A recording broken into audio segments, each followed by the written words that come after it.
Hi hello DSC warriors. Notification వచ్చిన తర్వాత చదివాడు అభ్యర్థి మాత్రమే, కానీ నోటిఫికేషన్ రాకముందు సిద్ధంగా ఉండేవాడు విజేత. ఎస్ఎస్ బయాలజీకి స్వాగతం. నేను మీ సాంబశివ సార్.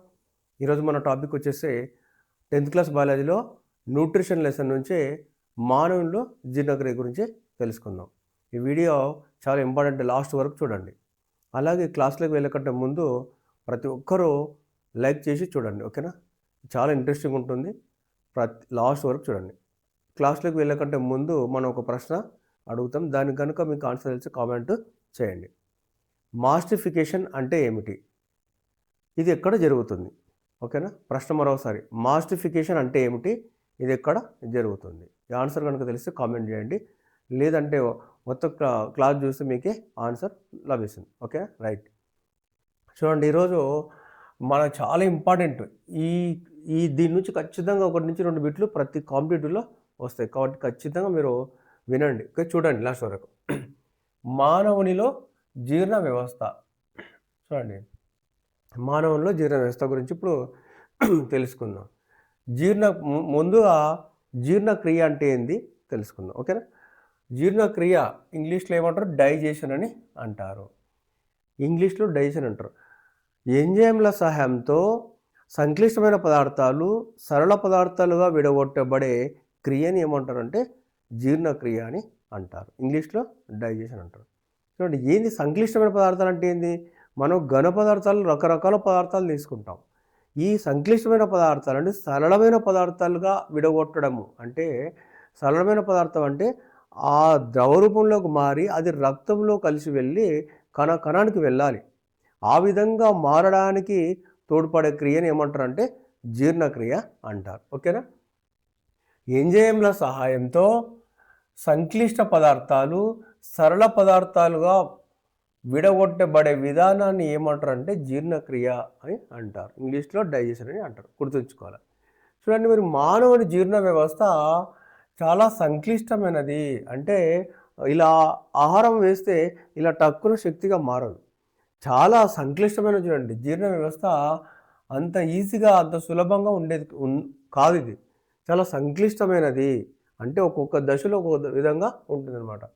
చూడండి, ఎందుకు సంక్లిష్టమైనది అంటే వివిధ రకాల అవయవాలు పాల్గొంటాయి. అంటే ఆహార నాళంలో వివిధ రకాల అవయవాలు పాల్గొంటాయి, వివిధ రకాల జీర్ణ రసాలు పాల్గొంటాయి, అట్లే వివిధ రకాల ఎంజైమ్లు కూడా పాల్గొంటాయి.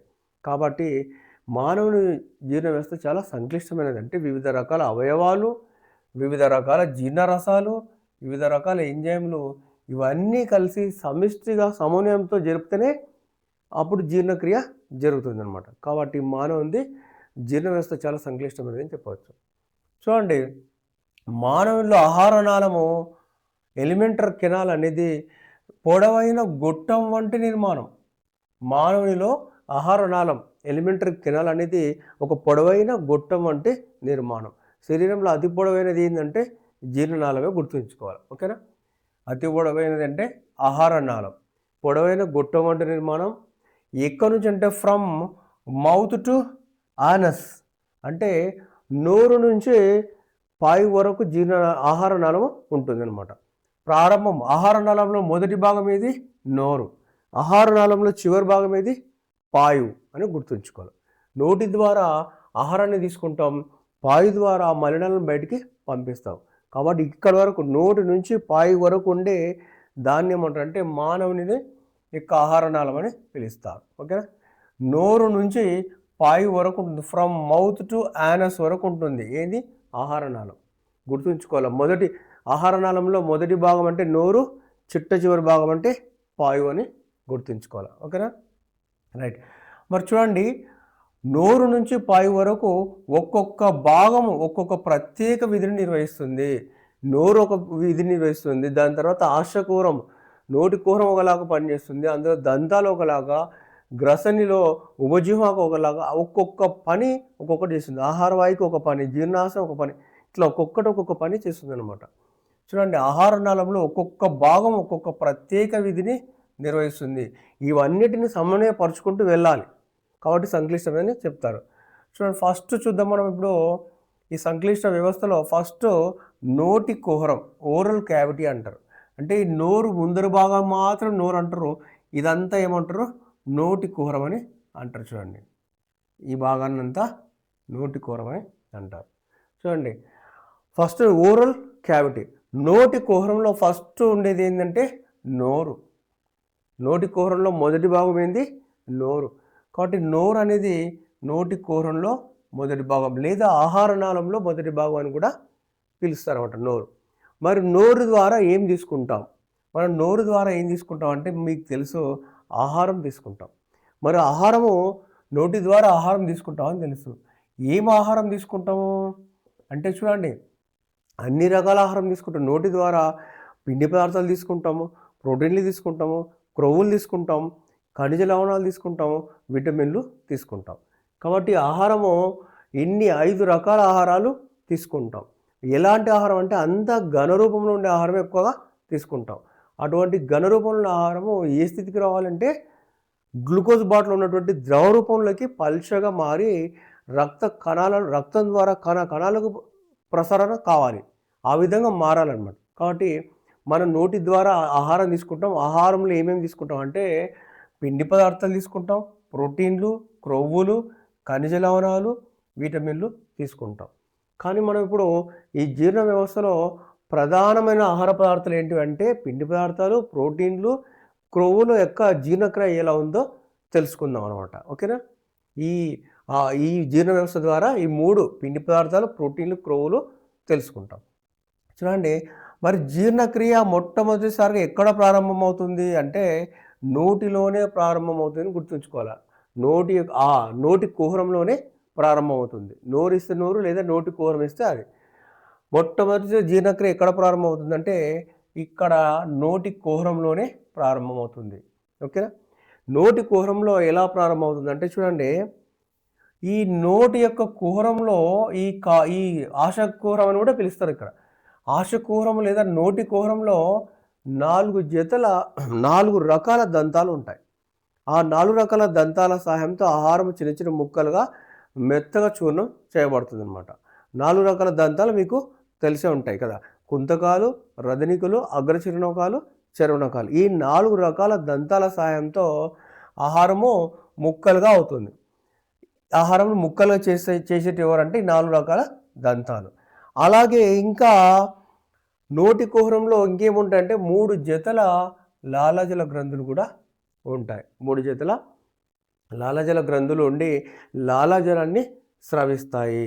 ఈ లాలాజలంలో ఏముంటుంది అంటే లాలాజలంలో అమైలైజ్ ఎంజైమ్ లేదా టైలిన్ ఎంజైమ్ ఉంటుంది. చూడండి, లాలాజలంలో ఏముంటుంది, అమైలైజ్ లేదా టైలిన్ అనే ఎంజైమ్ ఉంటుంది.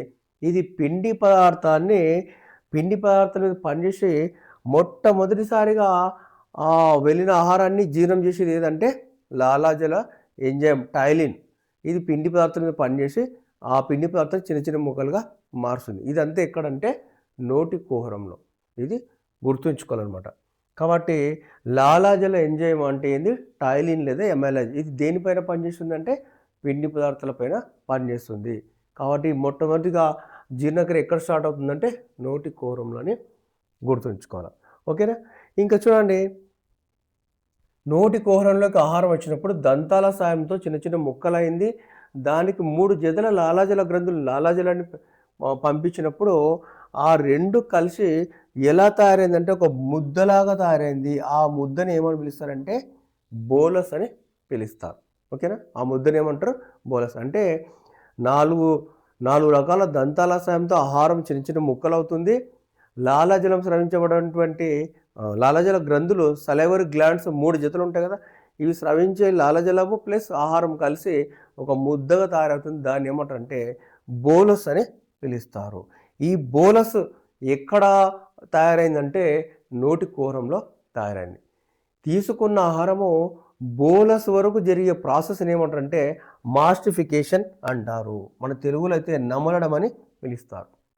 మాస్టిఫికేషన్ అంటే ఘన రూపంలో ఉన్న ఆహారాన్ని తీసుకొని మనము దాన్ని దంతాలసంతో నమిలి లాలాజలం కలిపి ఒక ముద్దగా జారే స్వభావం గల ముద్దగా తయారవుతుంది. దాన్ని ఏమంటారంటే బోలస్ అంటారు.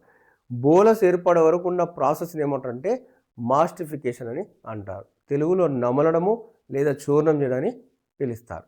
ఓకేనా.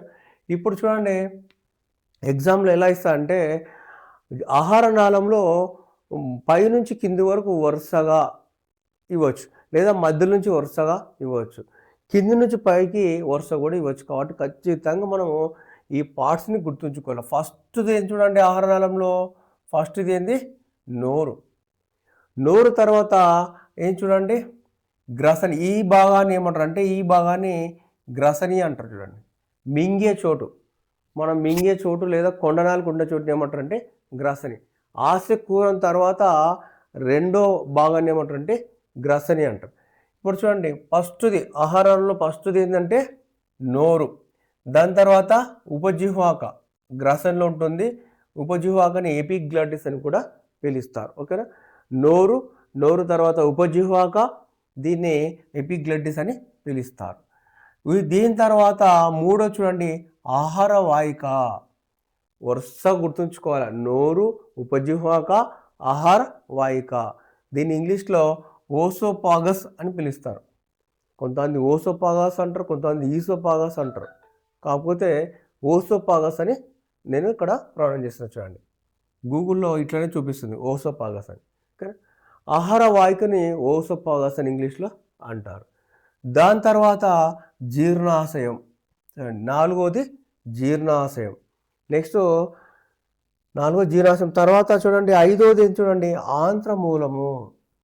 జీర్ణాశయం తర్వాత ఆంత్రమూలము గుర్తుంచుకోవాలి, వరుస క్రమం.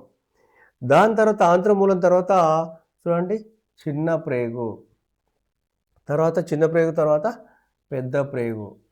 ఓకే, పెద్ద ప్రేగు. ఆ తర్వాత పురుషనాళము.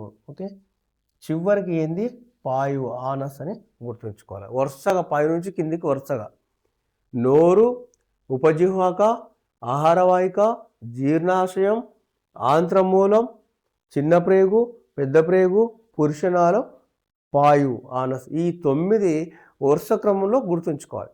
పైనుంచి గుర్తుంచుకోవాలి, కింది నుంచి కూడా గుర్తుంచుకోవాలి. ఎప్పుడు ఎట్లా ఇచ్చేది చెప్పలేము. కాబట్టి కింది నుంచి చూడండి పాయువు, పురుషనాళం, పెద్ద ప్రేగు, చిన్న ప్రేగు, ఆంత్రమూలం, జీర్ణాశయం, ఆహారవాహిక, ఉపజిహ్వాక, నోరు. ఇలా గుర్తుంచుకోవాలి. ఇవి ఏంటివి, ఆహార నాళంలో ఉండే భాగాలు. ఒక్కొక్క భాగం ఒక్కొక్క ప్రత్యేక విధిని నిర్వహిస్తుంది. తర్వాత ఇప్పుడు గ్రంథులు కూడా చూడండి పైనుంచి కిందికి వరుసగా. ఫస్ట్ చూడండి ఏ గ్రంథులు ఉన్నాయి, 3 జతల లాలాజల గ్రంథులు ఉన్నాయి. ఫస్ట్ పైనుంచి కింది వరకు గ్రంథులను చూస్తే ఫస్ట్ 3 జతల లాలాజల గ్రంథులు ఉన్నాయి. దీన్ని ఏ గుర్తించిన చూడండి. దాని తర్వాత చూడండి జఠర గ్రంథులు. దాని తర్వాత ఆహారవాహిక. ఇక ఆహారవాహికలు ఏమి గ్రంథులు ఉండవు. ఇక్కడికి వస్తే ఏముంది, జీర్ణాశయంలో ఏముండవు చూడండి జఠర గ్రంథులు ఉన్నాయి. కాబట్టి రెండోటి ఏంటి అంటే పైనుంచి కిందికి ఫస్ట్ లాలాజల గ్రంథులు, జఠర గ్రంథులు. ఈ జఠర గ్రంథులు అనేకం, లెక్కలేదనమాట.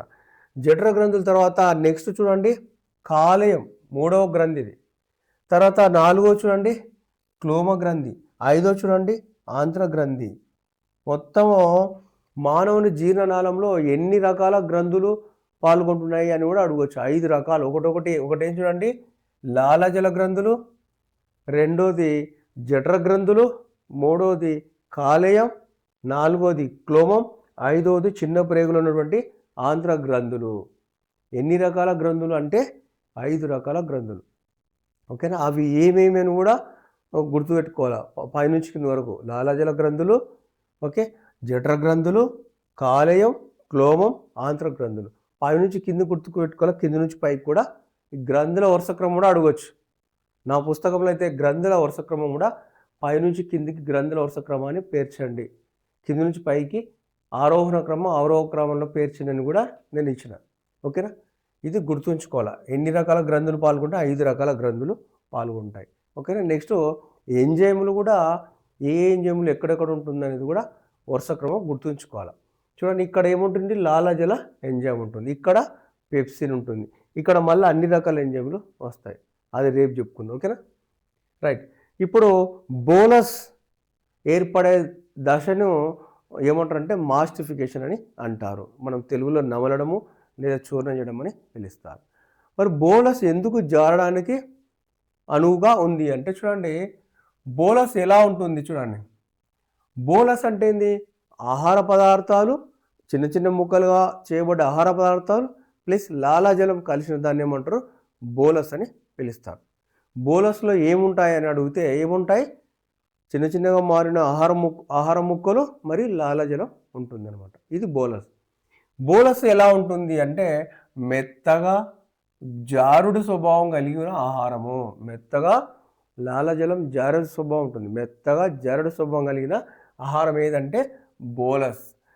బోలస్ మెత్తగా జారుడు స్వభావం గల ఆహారంగా ఎందుకు మారింది, ఎందుకు అలా ఉంది అంటే ఆహార వాహిక గుండా ఓసోపాగస్ గుండా సులువుగా జీర్ణాశయానికి వెళ్ళడానికి అనుకూలంగా ఉందన్నమాట. అంటే ఆహార వాహిక గుండా ఆ బోలస్ ఆహార వాహికకు తట్టుకోకుండా సులువుగా జారడానికి అనుకూలంగా మారి ఉంటుంది అనమాట. అలా వచ్చేస్తుంటుంది సింపుల్గా, ఆ విధంగా తయారై ఉంటుంది. నెక్స్ట్ చూడండి, ఆహార వాహికలో 4 రకాల దంతాలు మరి 3 జతల లాలాజల గ్రంథులు పనిచేస్తాయని తెలుసుకున్నాం. అలాగే నాలుక కూడా సాయం చేస్తుంది. ఈ మాస్టిఫికేషన్లో నాలుక కూడా తమ వంతు సాయం చేస్తుంది. నాలుక ఏం చేస్తుందంటే ఆహారాన్ని మిశ్రమంగా చేస్తుంది. అంటే ఏం చేస్తుంది, ఆహారాన్ని చిన్న చిన్న ముక్కలను లాలాజలం కలిపి ముద్దగా తయారడానికి ఇది విసిరేస్తుంది అనమాట. అంటే లాలాజలము ప్లస్ ఆహారము ఓ ముద్దలాగా కలవడానికి మిశ్రం చేస్తుంది అనమాట. మిక్సీలాగా పనిచేస్తుంది ఇక్కడ. ఎవరు, లాలాజలం. నాలుక ఏం చేస్తుంది, ఆహారాన్ని మిశ్రమంలా తయారు చేస్తుంది. నెక్స్ట్ ఆహార నాళంలో తర్వాతి భాగానికి నెట్టడానికి, అంటే ఆహారము మిశ్రమమైనాక దాన్ని నెక్స్ట్ భాగంలోకి అంటే గ్రసంలోకి తోయడానికి కూడా అది పనిచేస్తుంది అనమాట. అంటే గ్రసంలోకి నెట్టబడుతుంది, నాలుక చేస్తుంది. కాబట్టి నాలుక డ్యూటీస్ ఏంటంటే ఆహారాన్ని మిశ్రమంగా మార్చడం, నెక్స్ట్ భాగంలోకి నెట్టడానికి ఉపయోగపడుతుంది అనమాట. ఈ నాలుక పనిచేయడానికి, ఆహారాన్ని నెట్టడానికి దీనికి ఎవరు సహకారం చేస్తారంటే కింది దవడ సహకారం చేస్తుంది. లోయర్ జా అంటారు. కింది దవడ పనిచేస్తుంది. ఒకటి గుర్తుంచుకోవాలి, ఇక్కడ కన్ఫ్యూజ్ కావాల్సిన అవసరం లేదు. దవడ ఎప్పుడైనా కానీ కిందిది మాత్రమే కదులుతుంది, పైంది ఎప్పుడూ కదలదు, పుర్రెతో కూడుకున్నది. కాబట్టి ఇది మనం కింది దవడన అప్పర్ జాన లోయర్ జా అవసరం లేదు, కేవలం కింది దవడ మాత్రమే కదులుతుంది. అది గుర్తుంచుకుంటే అయిపోయింది, ఇంకా సపరేట్గా గుర్తుపెట్టుకోవాల్సిన అవసరం లేదు. కాబట్టి నాలుక ఆహారాన్ని నెట్టడంలో మిశ్రమం చేయడంలో ఎవరు సహాయపడతారంటే లోయర్ జా, కింది దవడ మాత్రమని గుర్తుంచుకోవాలి. ఓకేనా, ఇది నాలుక యొక్క డ్యూటీ. నెక్స్ట్ ఇప్పుడు నాలుక అయిపోయింది. నాలుక ఆహారాన్ని అలాగే వెనికి నెట్టేసింది, నెక్స్ట్ భాగంలోకి నెట్టేసింది. ఆ నెక్స్ట్ భాగంలో ఎవరు ఉంటారంటే ఉపజిహ్వాక ఉంటారు. దీన్ని ఇంగ్లీష్లో ఎపిగ్లాటిస్ అని అంటారు, మన భాషలో కొండనాలుక అంటారు. ఓకేనా, మన వాడుక భాషలో. నెక్స్ట్ ఇది ఎక్కడుంటే ఉపజిహ్వాక గురించి చాలా ఇంపార్టెంట్. ఇది ఉపజిహ్వాక ఎపిగ్లాటిస్ అనేది ఎక్కడ ఉంటుందంటే గ్రసనిలో ఉంటుంది. చూడండి ఇక్కడ ఈ భాగం ఏం చెప్పిన నేను, ఇదేమన్నా గ్రాసని అని చెప్పిన కదా, గ్రాసనిలో చూడండి ఇక్కడ ఉంది. దీని పేరు ఉపజిహ్వాక లేదా ఎపిగ్లాటిస్ అని పిలుస్తారు. మనం రెండు గుర్తుపెట్టుకోవాలా. వాడు ఉపజిహ్వాకాన్ని గుర్తుపెట్టుకుంటే వాడు ఎపిగ్లాటిస్ ఇస్తాడు, ఎపిగ్లాటిస్ గుర్తుపెట్టుకుంటే ఉపజిహ్వాక ఇస్తాడు. కాబట్టి రెండు పదాలు గుర్తుంచుకోవాలి. చూడండి ఉపజిహ్వాక గురించి. ఇప్పుడు ఇది ఉపజిహ్వాక ఎక్కడ ఉంటుందంటే గ్రసనిలో ఉంటుంది. గ్రసనిలో ఉంటుంది. ఇది ఖండరహితమైన నిర్మాణం. అంటే మన నాలుక వలె, నాలుక కూడా అంతే కదా, కండరాలతో నిర్మించబడి ఉంటుంది. ఇది కొండ నాలుక, ఇది కూడా ఖండరహితమైన నిర్మాణం, ఎలాంటి ఎముకలు ఉండవు. ఉపజిహ్వాక ఎక్కడ ఉంటుందంటే గ్రసనిలో ఉంటుంది. ఖండరహితమైన నిర్మాణం, కండరాలతో నిర్మించబడి ఉంటుంది. మరి దీని యొక్క డ్యూటీ ఏంటంటే గాలి గొట్టాన్ని, విండ్ పైప్ని మరి ఆహార వాహికలను నియంత్రణ చేస్తుంది. అంటే తినేటప్పుడు ఆహార వాహికను మూసేస్తుంది. ఇక్కడ చూడండి ఆహార వాహిక, ఇది ఆహార వాహిక, ఇది గాలి గొట్టం. ఇది ఇక్కడ రింగులు చూడండి, ఇదేంది గాలి గొట్టం, విండ్ పైపు. ఇది శ్వాసక్రియకు పనికొస్తుంది. చూడండి ఇప్పుడు మనం తింటున్నాం అనుకోండి, ఈ ఉపజిహ్వాక దేని మూసింది, గాలి గొట్టాన్ని మూసింది. మనం మాట్లాడుతున్నాం అనుకోండి, ఇప్పుడు ఏం చేస్తుంది, ఈ ఉపజిహ్వాక ఈ ఆహార వాహికని ఇలా మూసేస్తుంది ఇక్కడ. అప్పుడు ఇది ఇక్కడ ఓపెన్ అవుతుంది. కాబట్టి మనం ఇప్పుడు జీర్ణవ్యవస్థ గురించి ఇక్కడ మూసేద్దాం అనమాట. అంటే గ్రసన్లో ఎపిగ్లాటిస్ ఏం చేస్తుందంటే గాలి గొట్టాన్ని, ఆహార నాళమును నియంత్రణ చేస్తుంది. అంటే తినేటప్పుడేమో గాలి గొట్టాన్ని మూస్తుంది, మాట్లాడేటప్పుడు ఆహార నాళంని మూసేస్తుంది అనమాట, ఆహార వాహికని మోస్తుందన్నమాట. ఇది ఉపజీవక విధులు అంటే గ్రసనలో ఉంటుంది, కండరితమైన నిర్మాణం, ఆ గాలిగొట్టాన్ని ఆహార వాహికని రెండింటిని నియంత్రణ చేస్తుంది. ట్రాఫిక్ కానిస్టేబుల్ కూడలిలో నిలబడినట్టు ఆ రెండిట్లను నియంత్రణ చేస్తుంది. ఏ గొట్టం, గాలిగొట్టం ఆహార నాళాన్ని నియంత్రణ చేస్తుంది అన్నమాట. ఇప్పుడు ఉపజీవాక తర్వాత గ్రాసంలో ఉన్నటువంటి ఉపజీవాక తర్వాత ఈ నెక్స్ట్ భాగాన్ని ఇక్కడ నుంచి ఇక్కడ దాకా ఇక్కడ నుంచి ఇక్కడ దీన్ని ఏమంటారు అంటే ఆహార వాహిక అంటారు, ఓసోపాగస్ అంటారు. ఇది చాలా ఇంపార్టెంట్ చూడండి. ఆహార వాహిక పొడవాటి గొట్టం లాంటి నిర్మాణాన్ని ఏమంటారు? ఆహార వాహిక. చూడండి, పొడవాటి గొట్టం లాంటి నిర్మాణాన్ని ఆహార వాహిక అంటారు. గ్రసని తర్వాత గ్రసని ప్యారినిక్స్ అంటారు. గ్రసని తర్వాత గ్రసని ద్వారా వచ్చే బోలస్ నెక్స్ట్ ఎక్కడికి వస్తుంది? ఆహార వాహికలోకి వస్తుంది. గ్రసని ద్వారా చూడండి, గ్రసనిలో ఉపజీవాక దాటుకొని ఎవరు వస్తున్నారు? బోలస్ వస్తుంది. వచ్చి ఎక్కడికి వస్తుంది? నెక్స్ట్ ఆహార వాహికలోకి ఓసోపాగస్లకి వస్తుంది. గ్రసని ప్యారింగ్స్ అని అంటారు. కాబట్టి ప్యారింగ్స్ తర్వాత బోలస్ ఎక్కడికి వస్తుంది అని అడుగుతాడు ఎగ్జాంపుల్. గ్రసన్ అనకుండా ప్యారింగ్స్ తర్వాత బోలస్ ఎక్కడికి వస్తుందంటే మనం ఏం గుర్తుంచి పెట్టుకోవాలి? ఆహార వాహికలోకి వస్తుంది. మరి ఈ బోలస్ అనేది ఈ ఆహార వాహికలకు వచ్చేటప్పుడు ఎలా వస్తుంది? వచ్చి ఒకేసారి అమాంతంగా దబేల్మని జీర్ణాశయంలో పడుతుందా? అలా పడితే మనకు తెలిసిపోతుంది ముద్ద పడుతుందా లేదని. మరి అలా బోలస్ ఇలా ఆహార వాహిక గుండా దబేల్మని పడకుండా ఎలా వస్తుందంటే చూడండి, ఇక్కడ ఇది బోలస్ వచ్చి ఆహార వాహికలు ఉన్నటువంటి ఈ నిర్మాణాలకు వచ్చి ఇక్కడ దీన్ని తాకుతుంది. తాకినప్పుడు చూడండి, ఈ రెండు ఏమవుతాయి? ఇవి ఇలా దగ్గరికి అయిపోతుంది. అప్పుడు ఈ బోలస్ ఏమవుతుంది? ఇక్కడికి వచ్చేస్తుంది ఇట్లా. అప్పుడు ఇవి ఏమవుతున్నాయి చూడండి, ఇవి పెద్దగా అవుతాయి ఇట్లా. చూడండి ఇట్లా బోలస్ ఇక్కడికి వచ్చింది. అప్పుడు ఇవి చిన్నగైనవి. ఇవి బోలస్ ముందరకు వచ్చినప్పుడు మళ్ళీ ఇవి పెద్దగా అవుతాయి. చూడండి, అంటే ఈ బోలస్ అనేది ఇలా వీటిని దాటుకుంటూ వస్తుంది. వీటిని నడక చూస్తే ఇలా ఉంటుంది. ఇలా బోలస్ యొక్క నడక ఇలా ఉంటుంది చూడండి. ఇది ఎలా ఉంది? అలల మాదిరిగా లేదా తరంగాల మాదిరిగా ఉంది.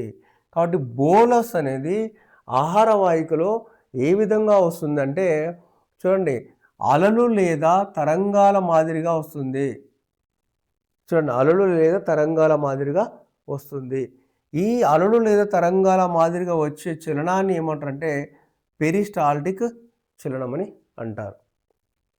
ఆహార వాహికలో బోలస్ వచ్చే విధానము ఎట్లా అలలు మాదిరిగా లేదా తరంగాల మాదిరిగా వస్తుంది.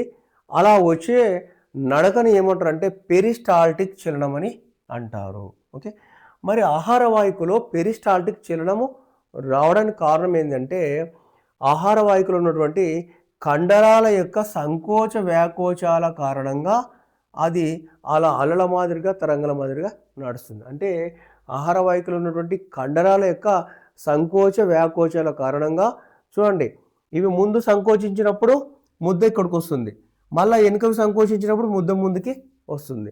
అట్లా ఇవి రెండు సంకోచిస్తే ఇవి రెండు వ్యాకోచిస్తాయి. చూడండి, ఇప్పుడు ఇవి సంకోచించినాయి, ఇవి వ్యాకోచించినాయి. మళ్ళీ ఇది ముందుకు రాను, ఇవి సంకోచిస్తాయి, ఇది వ్యాకోచిస్తాయి. అలా కండరాల యొక్క సంకోచ వ్యాకోచాల కారణంగా బోలస్ అలల మాదిరిగా తరంగాల మాదిరిగా ప్రయాణం చేస్తుంది. దీన్ని ఏమంటారు అంటే పెరిస్టాల్టిక్ చలనం అని అంటారు. ఓకేనా? మరి పెరిస్టాల్టిక్ చలనం అనేది ఆహార నాళంలో కేవలం ఆహార వాహికలోనే ఉంటుందా, ఇంకెక్కడనే ఉంటుందా? మీకు కనుక తెలిస్తే ఖచ్చితంగా కామెంట్ చేయండి. ఓకేనా? రైట్. చూడండి, ఇప్పుడు బోలస్ ఎలా వచ్చింది ఆహార వాహికకి? గ్రసని దాటి ఉపజీవాకం దాటి వచ్చేసింది. వచ్చి అలల మాదిరిగా తరంగాల మాదిరిగా వచ్చింది. పెరిస్టాల్టిక్ చలనము అంటారు. పెరిస్టాల్టిక్ చలనానికి కారణం ఏంటి అంటే కండరాల యొక్క సంకోచ వ్యాకోచాల వలన పెరిస్టాల్టిక్ చలనం ఉంటుంది అని గుర్తుంచుకోవాలి. ఆహారం ఇంకొక మెయిన్ పాయింట్ చూడండి, ఇక్కడ ఆహారము బోలస్ అనేది నోటిలో పిండి పదార్థాల కాడికి జీర్ణమైంది.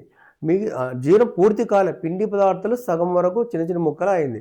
ప్రోటీన్లు తర్వాత కొవ్వులో ఏ మార్పు చెందల. అలా బోలస్ వచ్చి ఆహార వాహికలో బోలస్ కేవలం ట్రాన్స్పోర్ట్ మాత్రమే, రవాణాకు మాత్రమే. కానీ ఆహార వాహికలో బోలస్ ఎలాంటి మార్పు జరగదు. అంటే ఆహార వాహికలో ఎలాంటి రసాలు, జీర్ణ రసాలు స్రవించబడవు, ఎలాంటి ఎంజైమ్లు స్రవించబడదు. కాబట్టి ఆహార వాహిక యొక్క డ్యూటీ ఏంటంటే ఆహార వాహికలో ఆహారం జీర్ణం అనేది కాదు, కేవలం రవాణా మాత్రమే అని గుర్తుంచుకోవాలి. ఓకేనా. ఆహార వాహిక యొక్క డ్యూటీ ఏంది? కేవలం బోలస్ని ట్రాన్స్పోర్ట్ చేయడం, ఎక్కడికి? జీర్ణాశయంలోకి పంపించడమే. ఏ విధంగా? స్లోగా అలల మాదిరిగా, తరంగాల మాదిరిగా పెరిస్టాల్టిక్ చెల్లడం ద్వారా స్లోగా పంపడే దాని విధి. కాబట్టి ఇక్కడ జీర్ణ రసాలు ఉండవు, ఏ గ్రంథులు ఉండవు, ఆహారం ఏం మార్పు కూడా చెందదు. కాబట్టి ఇక్కడ ఆహారము జీర్ణం కాదు అని అడిగితే ఏం చెప్పాలి? ఆహార వాహిక అని గుర్తుంచుకోవాలి. ఓన్లీ ట్రాన్స్పోర్ట్ పర్పస్ మాత్రమే ఆహార వాహిక ఉంటుందన్నమాట. ఓకేనా. ఇది కేవలం రవాణా మాత్రమే ఉంటుంది. ఓకే. ఈ క్లాస్ మీకు ఏదైనా డౌట్ ఉంటే, అర్థం కాలేదంటే కూడా నాకు కామెంట్ చేస్తే నేను మళ్ళీ ఇంత పాయింట్ కాదు కూడా ఎక్స్ప్లెయిన్ చేస్తాను అనమాట. ఓకేనా. ఫస్ట్ మనం ఈరోజు ఏం తెలుసుకున్నాం? ఆస్య కుహరం అంటే నోటి కుహరము, అందులో ఉన్నటువంటి 4 రకాల దంతాలు, 3 జతల లాలాజల గ్రంథులు, వీటి యొక్క సమన్వయంతో బోలస్ ఏర్పడింది. ఈ ఏర్పడే వరకు ఉన్న ప్రాసెస్ని ఏమంటారు? మాస్టిఫికేషన్ అని అంటారు. దాని తర్వాత నోటి కుహరం తర్వాత ఎక్కడికి వచ్చింది? గ్రసనిలోకి వచ్చింది. గ్రసనిలో ఏం చేసింది? ఇది ఉపజీవాహకం ఏం చేసింది? గాలి గొట్టాన్ని మూసేసింది. అప్పుడు బోలస్ స్ట్రైట్గా ఆహార నాళంలోకి వచ్చింది. ఆహార నాళంలో ఏ విధంగా, ఆహార వాహికలు ఏ విధంగా వచ్చిందంటే పెరిస్టాల్టిక్ చెల్లడం ద్వారా వచ్చింది. ఓకే. ఈరోజు మనము ఆహార వాహిక వరకు చెప్పుకున్నాము. నెక్స్ట్ క్లాసు జీర్ణాశయం గురించి తెలుసుకుందాం. కాబట్టి ఈ జీర్ణాశయం నుంచి కొన్ని చాలా ఇంపార్టెంట్ మరియు ఇంట్రెస్టింగ్గా కూడా ఉంటుంది. కాబట్టి నెక్స్ట్ క్లాస్ని కూడా ఖచ్చితంగా మీరు ఫాలో కావండి. దీని తర్వాత వస్తుందన్నమాట. ఇది పార్ట్ 14 అయితే పార్ట్ 15 నెక్స్ట్ క్లాస్ ఉంటుంది. ఇది మిస్ కాకండి. ఓకేనా. ఇక్కడ ఇంట్రడక్షన్ మాత్రమే. ఇక్కడ అసలైనది జీర్ణాశయము. ఇది చూడండి, కాలేయము, క్లోమము, అసలైనది ఇక్కడనే ఉంటుంది. కాబట్టి నెక్స్ట్ వీడియో కూడా ఖచ్చితంగా చూడండి. ఓకేనా. ఈ వీడియో కనుక మీకు నచ్చితే ఖచ్చితంగా ఒక లైక్ చేయండి. ఎందుకంటే మీరు చాలామంది చూస్తున్నారు కానీ లైక్ చేయడం లేదు. మీరు లైక్ చేయడం వల్ల చాలా ఉపయోగం ఉంటుంది. మేమేమనుకుంటామంటే లైక్ చేయడం వల్ల అరే ఇంతమంది చూస్తున్నారు కదా, వీళ్ళ కొరకు మరింతగా మంచిగా క్లాస్ తీసుకోవాలి, మరింత మంచిగా వీడియోలు పంపించాలి, ఎక్కువ వీడియోలు చేయాలని మేము ట్రై చేస్తాము. దాని ద్వారా మరిన్ని వీడియోలు మేము చేస్తే మళ్ళీ మీకు వస్తాయి. అట్లాగే యూట్యూబ్ ఆల్గారిథం ఏం అర్థం చేసుకుంటుందంటే వీళ్ళంతా లైక్ చేస్తున్నారు, కామెంట్ చేస్తున్నారు అంటే దీంట్లో కాంటెంట్ బాగుంది కాబట్టి ఇలాంటి ఎవరైతే సెర్చ్ చేస్తున్నారో వాళ్ళకు పంపాలని చెప్పి వాళ్ళకు పంపుతుంది. తద్వారా వాళ్ళకు ఉపయోగపడుతుంది, మీకు ఉపయోగపడుతుంది, అటు నాకు ఉపయోగపడుతుంది. కాబట్టి చిన్న లైకే కానీ కొన్ని వందల మందికి సాయం చేస్తున్నారు అనమాట.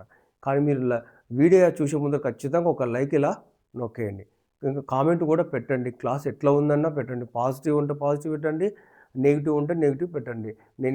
నేను మరింతగా మలుచుకొని నేను ఇంకా మంచిగా మీకు వీడియోలు అందించడానికి ట్రై చేస్తాను. ఓకేనా. ఒక లైక్ చేయండి, మరి మీ ఫ్రెండ్స్కి కొత్త వాళ్ళకి షేర్ చేయండి. అలాగే ఇలాంటి ఎన్నో మరిన్ని కాంటెంట్ క్లాసుల కొరకు నా ఎస్ఎస్ బయాలజీ ఛానల్ని సబ్స్క్రైబ్ చేయండి. Thanks for watching. మళ్ళీ నెక్స్ట్ క్లాస్లో